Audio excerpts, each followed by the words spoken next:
নির্বাচন পর্যন্ত এই জামাতের ব্যাপারে, জামাত ইসলামের ব্যাপারে একটু সজাগ থাকবে। প্রত্যেকটা ওয়ার্ডে ওয়ার্ডে যেন জামাতের মহিলারা না ঢুকতে পারে, ঢুকে আপনার আমার ভুলগুলো তারা কেড়ে নিচ্ছে। আপনারা কিন্তু সজাগ থাকবেন, কিন্তু যারা ওয়ার্ডে ওয়ার্ডে আছেন আপনাদের ভুল দায়িত্ব বেশি। কোনো মহিলা কর্মীর জন্য আমার কোনো মানুষ বলে না। আর জামাত ইসলাম সম্পর্কে আপনারা ওদের সাথে আমাদের ওদের থেকে আমাদের সম্পর্ক প্রথম ছিল 5 বছর পরে। এখন ওদের সবচেয়ে বড় শত্রু ওরা। ওরা চায় আমাদের দলটা ধ্বংস করতে, ওরা চায় আমাদের দলটাকে একদম মানুষকে শিখাই।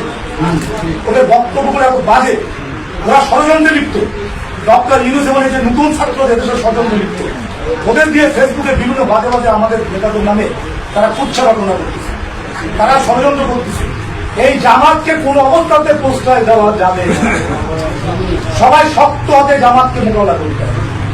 শুধু ইসলামের কথা বলে, ওরা কিসের ইসলাম? ওরা আদৌ নিজেরাই বেঁচতে থাকতে পারবে কিনা আল্লাহ তারা কেউ জানে না। আমার তো সন্দেহ। আমরা ইনশাল্লাহ কারণ আল্লাহ টাকা বলেছে আমরা তাকে পালন করি। ওরা 2 টাকা মানুষের দিয়ে সাহায্য করতে পারে।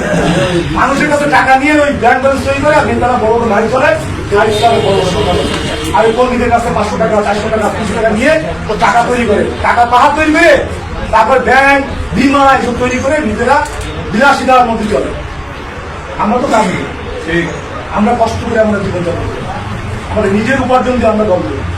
আর ওরা তো বিভিন্ন কর্মীর কাছে টাকা নিয়ে নিয়ে নিয়ে নিয়ে নিয়ে নিয়ে নিয়ে নেতারা চলে। আমাদের নেতারা ওই বিভিন্ন কর্মীদের কাছে নিয়ে চলে। আমাদের দল বিভিন্ন